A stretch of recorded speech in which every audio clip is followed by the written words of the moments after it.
Hey everybody, welcome back to my channel. This is WireDogSec, back with another video for you guys. In today's video, we are in TryHackMe SOC Level 1. This is the network security and traffic analysis module, and this is the network miner room. Learn how to use network miner to analyze recorded traffic files and practice network forensics activities. Now, there's a lot of reading in this room, so we're going to skim through some of it here, but be sure to navigate to this particular room. I'll have the link in the description as usual, and read through all of it in great detail, please, so that you understand the full capabilities of this tool. Now, before we get into it, be sure to like, comment, and subscribe to the channel if you are new here. With that notification bell, make sure to set that to all notifications so you know when I post to the channel, upload a new video to the channel, all that good stuff. Now let's go ahead and jump into it.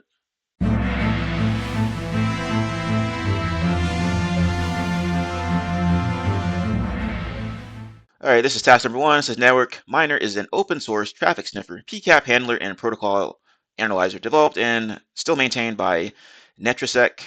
There's the official description right here. NetworkMiner is an open source network forensic analysis tool, in fact, for Windows, but also works on Linux, Mac, FreeBSD. It says can be used for a passive network sniffer / packet capturing tool to detect operating system sessions, all kinds of stuff. You can see the rest there. NetworkMiner has since the first release back in 2007 become a popular tool among incident response teams and law enforcement. For this room, you will be expected to have basic Linux familiarity and network fundamentals, ports, protocols, and traffic data. If you've been following my channel, you already have this information in your head already. We suggest completing the network fundamentals room, or you can check out my channel for a video related to that if it's there. Before working in this room aims to provide a general network forensics overview and work with network mining to investigate capture traffic here. And this tells you how to use this room here. I already activated the VM, as you can see here in split screen. All right, so we've already done this here, and it says that we need to access the information via this particular folder here. I guess any of these folders we'll be working out of. So already done. Read through everything here. Task number 2 here is going to talk about network miner and forensics. Hey everybody, this is WireDogSec. Just a quick reminder to subscribe to the channel and hit the notification bell. Once you hit the notification bell, be sure to set to all notifications so you know every time I post to the channel, upload a video, all that good stuff. Let's continue to grow our glorious community here. We are in the cyber trenches. We're not just reporting on it. Be sure to check out my channel as well. I have tons of videos that you can see here, over 300 videos ready for you to check out and learn something from. Be sure to review my posts. I'm frequently posting new things to my channel here, including jobs and everything related to that. Also, I have tons of playlists here that you can review, make it more convenient for you.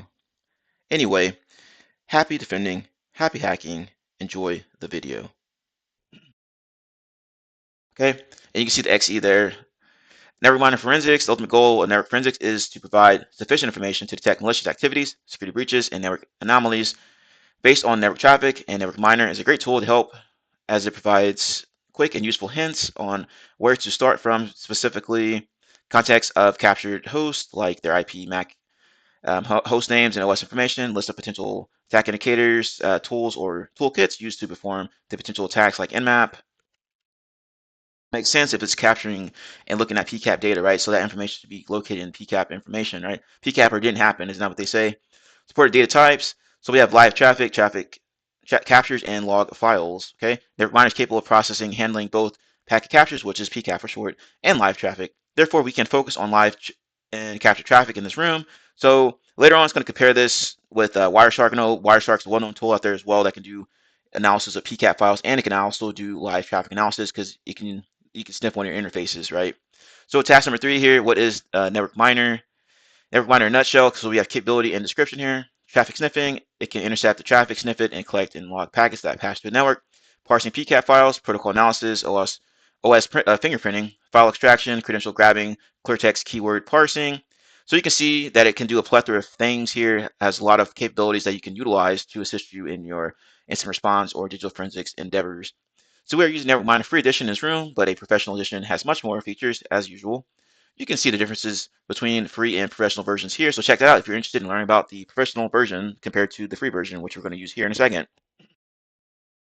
So operating modes here, 2 main modes. You got sniffer mode. Although it has a sniffing feature, it is not intended to use as a sniffer. The sniffer feature is available only on Windows. However, the rest of the features are available in Windows and Linux OS. So based on experience, a sniffing feature is not as reliable as other features. Therefore, we should just not using this tool as a primary sniffer, et cetera, et cetera. You can see the rest there. Packet parsing / processing. Network Miner can parse traffic captures to have a quick overview and information on the investigated capture. This mode is mainly suggested to grab the low-hanging fruit before diving into a deeper investigation. So I'm assuming that maybe you can use this tool in conjunction with maybe a tool like Wireshark for more in-depth analysis, or maybe you can even go even further with Network Miner. Like I don't think I've ever used Network Miner before. I think I've heard of it, but never used it in the real world. Pros and cons here. Okay, so pros: OS fingerprinting, easy file extraction, credential grabbing, clear text keyword parsing, overall overview. Cons: not useful in active sniffing, which we already found out about that when we read about it earlier. Not useful for a large PCAP investigation. Limited filtering, not built for manual traffic investigation. And here we go. Here, differences between Wireshark and Network Miner.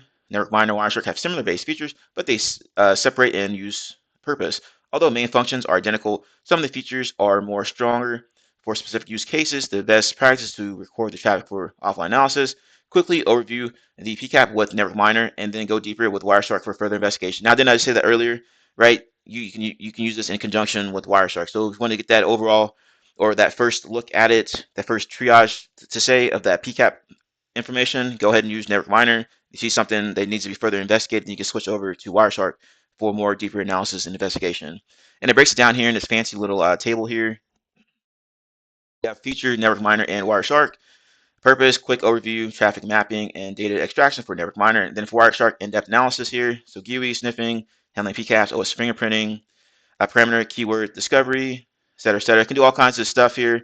Like it says, it depends on the use case that you're going to be using it for, right? So you can see here, take a look at the capabilities, compare and contrast these two different tools here, but maybe you'll be using two of them or both of them in the real world. Task number 4 here, so tool overview number 1. So let's see what they're cooking with here. Landing page.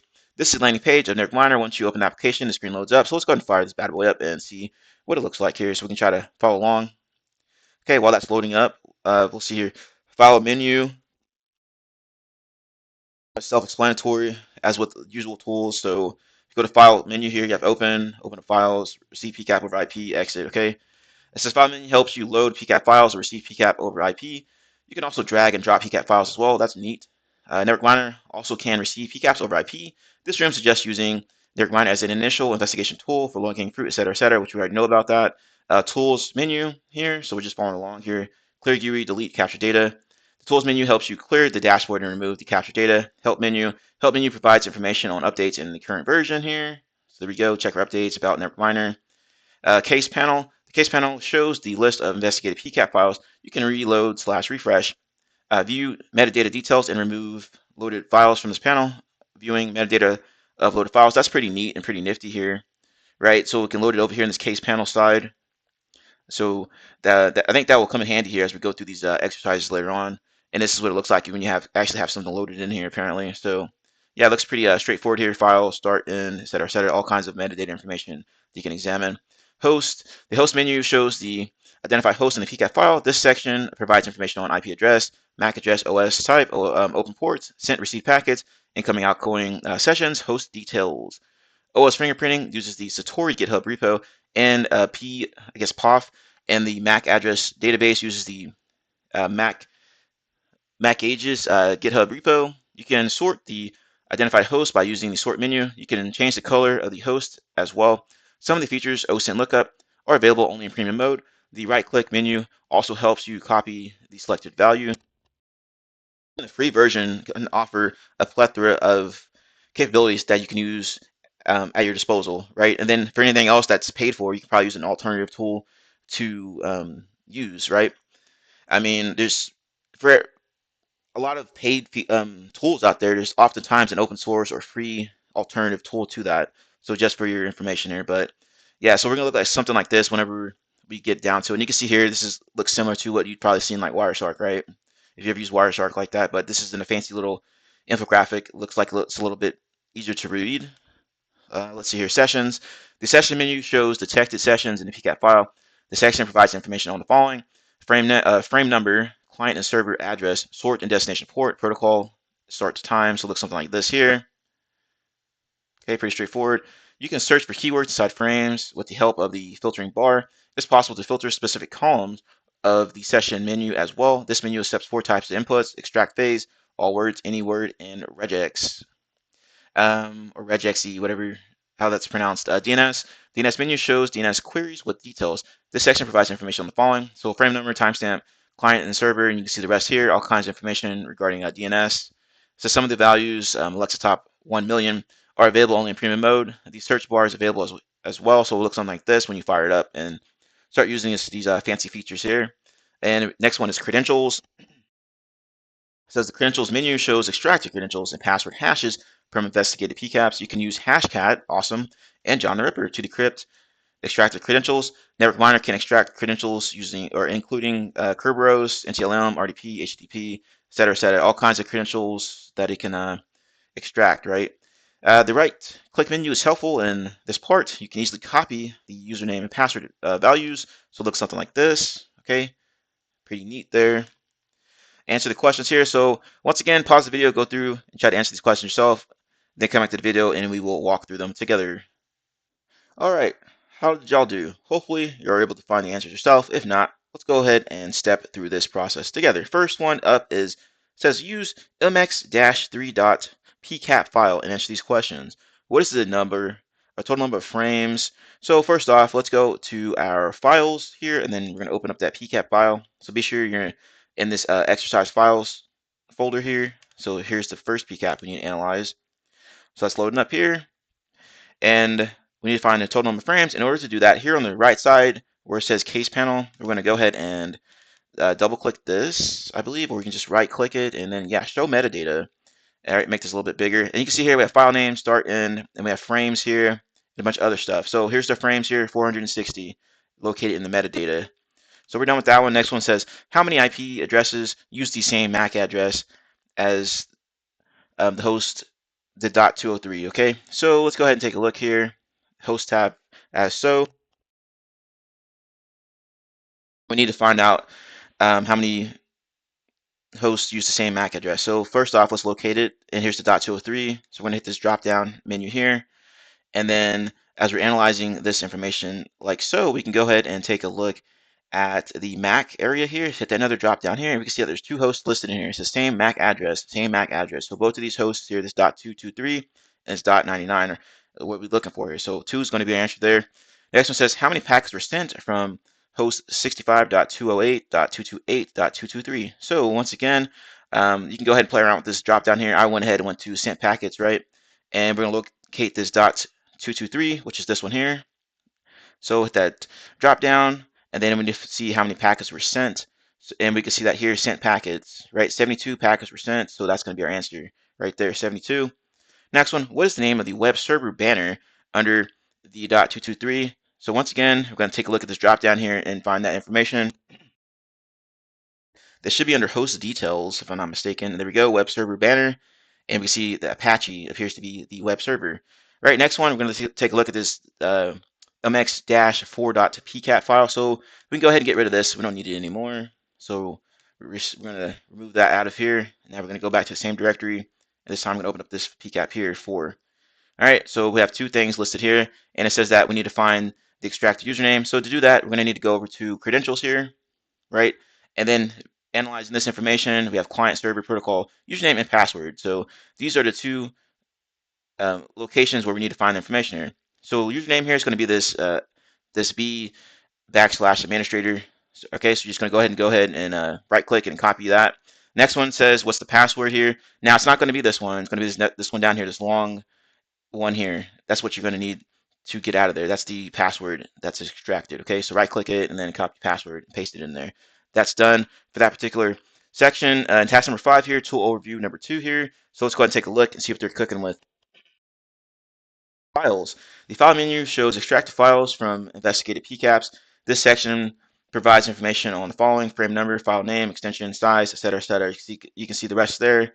Some features, OS or OSINT hash lookup and sample submission, are only available in premium mode. The search bar is available here as well. Right-click menu is helpful in this part as well. You can easily open files and folders and view the files in depth. So looks something like this. if we're going to run it in this mode here. But let's see here, images. The file menu shows extracted images from investigated PCAPs. Right click. The menu is helpful in this part as well. You can open files, zoom in, out easily. So it looks something like this here. Okay, that's pretty neat. You can see that the PCAPs collect all the information. You can analyze it straight from here. So that's pretty cool.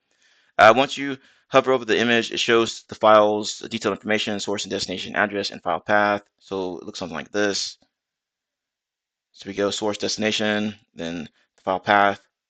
Okay, parameters. The file menu shows extracted parameters from investigated PCAPs. The section provides information on parameter name, value, frame number, source and destination host, source and destination ports, timestamp, and details.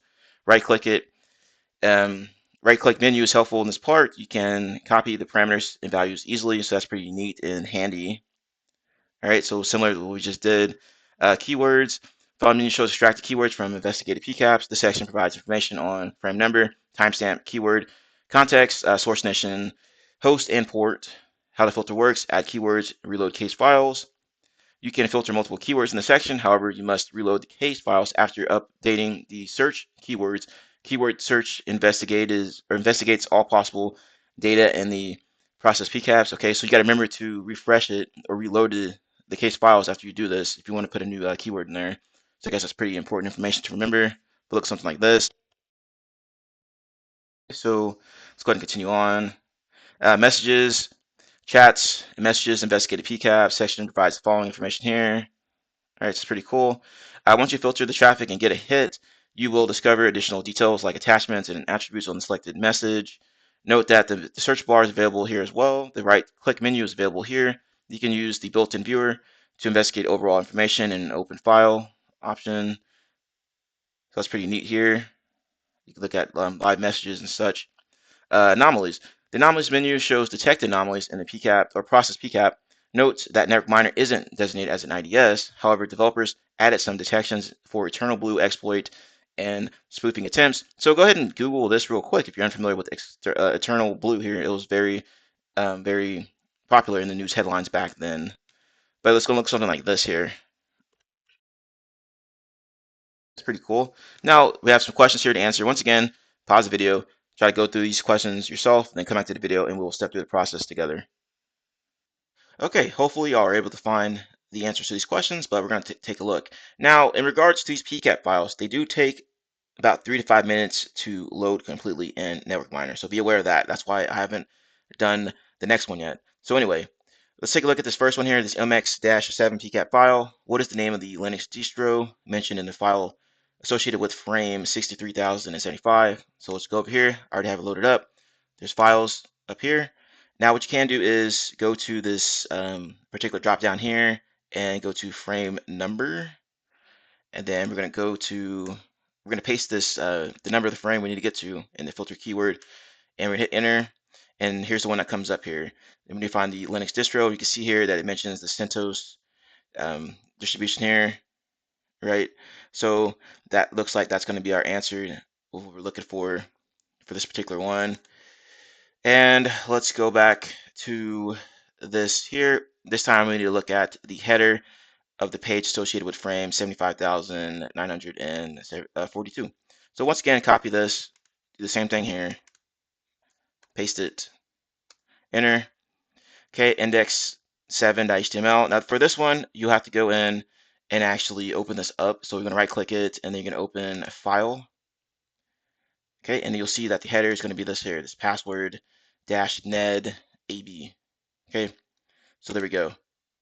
Next one here, what is the source IP address of image ads.bmp. Yada yada yada. Okay, so once again, we're going to try to filter on this keyword here. So we're going to copy and paste this over to find this information here. Okay, paste it, enter. And let's see here. I believe that we have to switch this to file name. Hit enter. There we go. Okay, and then once again, we can see some information in here, and we need to get the source address. We already see this here, source host, and this is the IP we need to grab out of here. Another way to do this, but what I did was I just right-clicked it, and I just went to file details and pulled it up here. It says source, right? And then I just copied this out of here like so. Right-click it, and then hit Control C or whatever. So anyway, so there goes that one, and the next one says, what's the frame number of the possible TLS anomaly? So for this one, you'll have to go over to, let's go ahead and clear all this out like so. Go over to anomalies section here, and you'll see there's two in here. Now the first one is the one I picked. I'm not sure if this other one works, but just grab this one out of there and plug it in as your answer. Next one, we're going to take a look at this MX-9 file. So I'm going to clear all this stuff out of here. So right click this and then remove files, reload case, file, oops, go to open, and then this PCAP file. Now I'm going to fast forward the video because this takes a few minutes to load completely. Okay, hopefully y'all are able to answer this. If not, let's go ahead and walk through it together. Look at the messages. Which platform sent a password reset email? The next one says, what is the email address of Branson Matheson?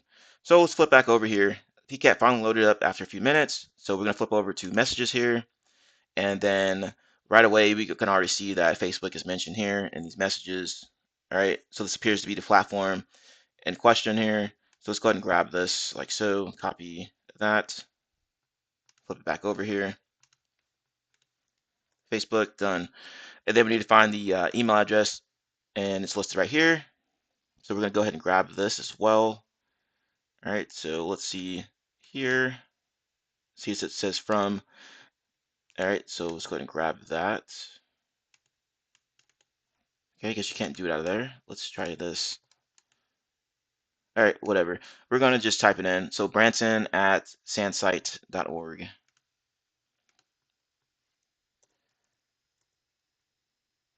And I already forgot what it was. Yeah, Branson at Sansite. Okay.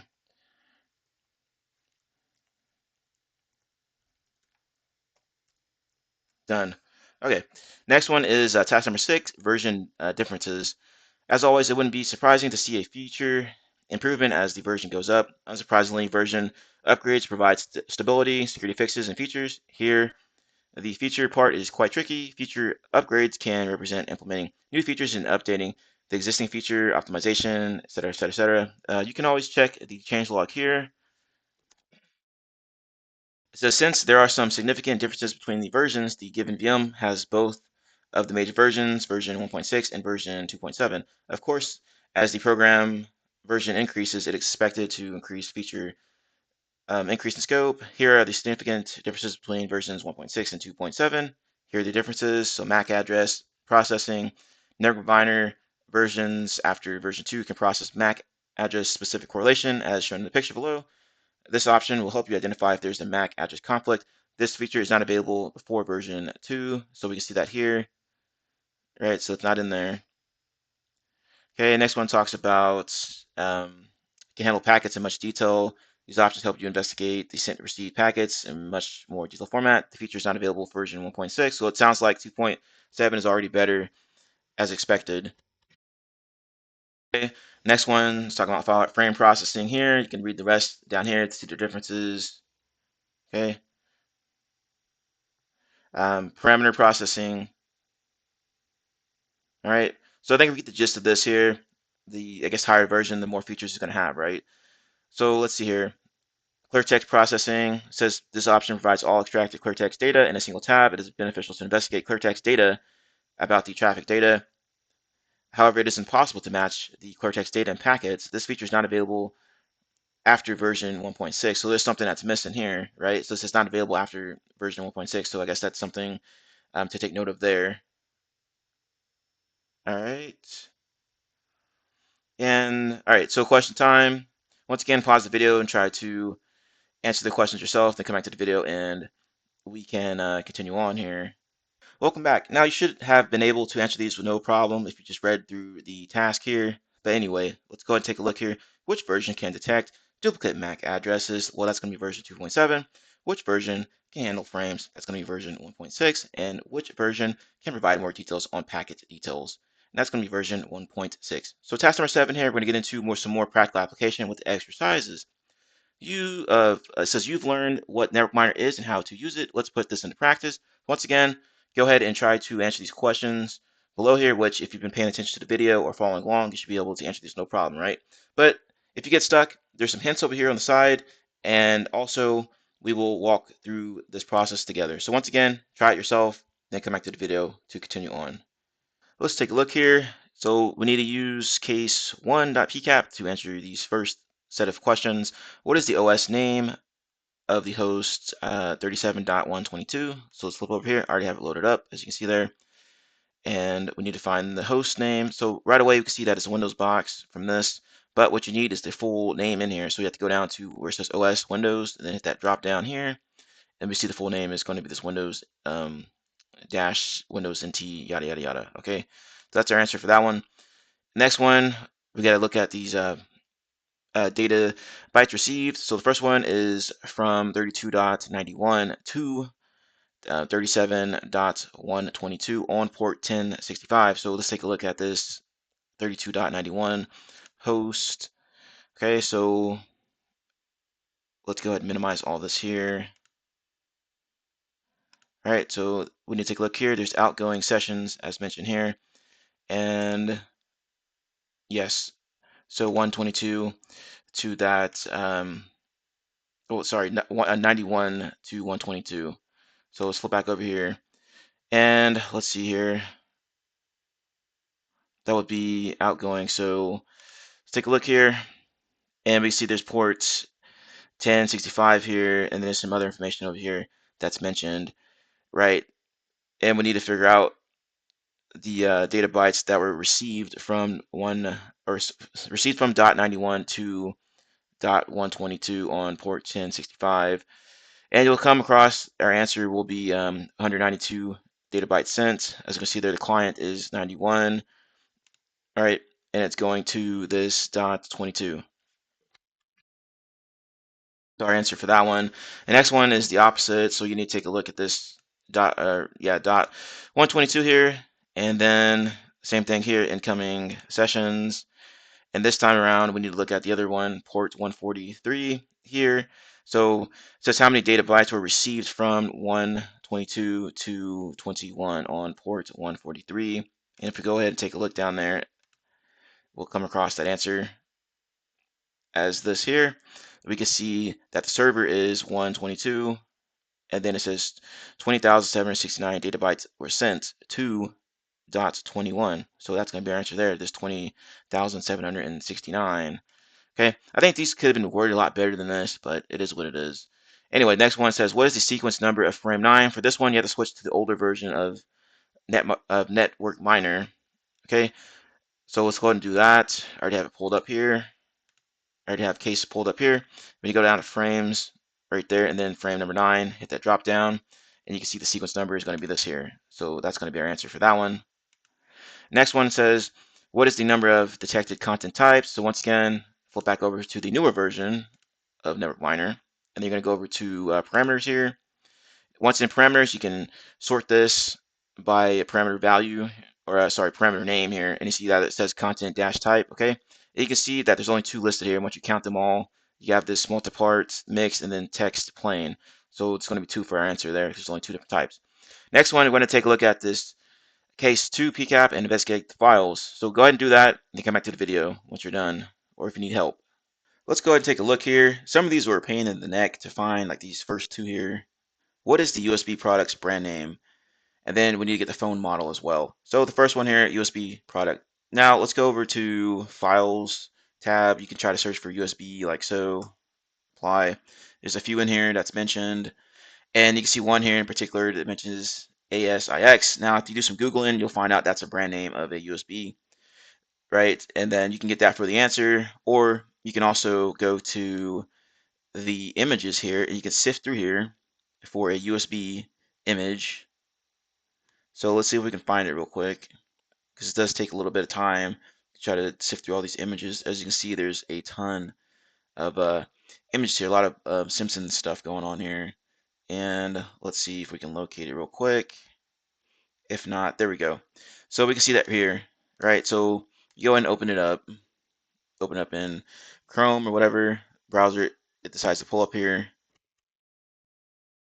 But you can also see that it mentions the website as well. You can see that domain here. It's lagging a little bit. But if you hover over it, you can see that it mentions ASIX. So anyway, that's our answer to this question here, right, for the brand name of it. after you do some Googling, you can find out what it is. All right, looks like it finally loaded. All right, it's taking too long here. But anyway, you get the gist of it. You find this image of this USB and just Google ASIX, and you'll find out that this is going to be the brand of it. Or you can Google this here, which appears to be the model name of it, and you should get the answer back as ASIX. All right, the next one here is a little bit trickier. We got to find the phone model. Now, to do that, we could try it the same way. So if you go back to files here, and you could just try typing in phone, like so. It mentions like Windows Phone, okay? So I'm assuming that's a hint or something like that. Clear this out. And what you can do, you got to go over to images again and sift through all these images here, and you'll come across a couple images of phones. So let's see if I can find it real quick. All right, here we go. And the one you want to look for here is this one here. It mentions that it's a Lumia or something, right? But that's only half the information. Now, once you have that information of Lumia, you got to go back to files here. Okay, if it lets me, it's lagging a little bit. Now, once you have that piece of information in Lumia, what you want to do is go in here to files, and you're going to search on Lumia. Now you have the rest of it. Lumia 535 is going to be our answer for that one. Okay, next one is what is the source IP of fish image? Well, so once again, in files, I'm just going to type in fish, like so, hit enter, bam. Now we have the source host. This is 50.22.95.9. That's the answer for that one. Next one is what's the password of homer.pwned. Yada yada yada. So to find that, you just go to credentials here and then just look for that information. Homer, right there, right away. You can see that spring 2015. Right click, copy password, bam, done. Next one is what's the DNS query of frame 62,001. So we'll go ahead and copy this, go over to DNS like so. Once again, search on that frame number, hit enter, and change that to frame number for some reason. Oh, okay, maybe there's a space in there. Yep, that's probably why it's not working. There we go. So we have that frame number, and this is how you get the answer. So you just got to scroll over, and you'll see that DNS query is pop.gmx.com. So we're done with that. Awesome. So let's wrap this up with this conclusion, task number 8. Congratulations, you just finished the Network Miner room. In this room, we cover Network Miner, what is, how it operates, and how to investigate PCAP files. As I mentioned in the task before, there are a few things to remember about the Network Miner. Don't use this tool as a primary sniffer. Use this tool to overview the traffic, then move forward with Wireshark and TCP dump for a more in-depth investigation. There we use two different versions of Network Miner. Right, so just be aware of the differences between the versions because you might get different information based on the versions. But as you can see, Network Miner can be a powerful or useful tool to add to your toolbox if you're going to be investigating network information, PCAPs, things of that nature. Right, so use that as an overview, as I stated here, that get that initial triage. And if you need to dig a bit deeper, you can use a tool like Wireshark or TCP dump. Okay, so if you like this content, make sure to visit the rooms later on in THM, Wireshark, Snort, Bram, or you can check out my channel to see if I have videos over that. I know I have videos over Snort and Wireshark, so be sure to check out my channel. So we're done with this finally, and it looks like we learned quite a bit about this particular tool, but we also learned about network forensics, things of that nature. If you are curious about network forensics, be sure to use AI to help you do some research over it, or you can use the Google search. As always, thank you all for taking the time to watch my video. Hopefully you learned something. Hopefully you took notes. Hopefully you were able to follow along if you are a paid subscriber to TryHackMe. But thank you all for taking the time to watch the video. Be sure to like, comment, and subscribe with the notification bell. Set those notifications to all so you know every time I post to the channel. Have a nice day, and I will see you in the next one.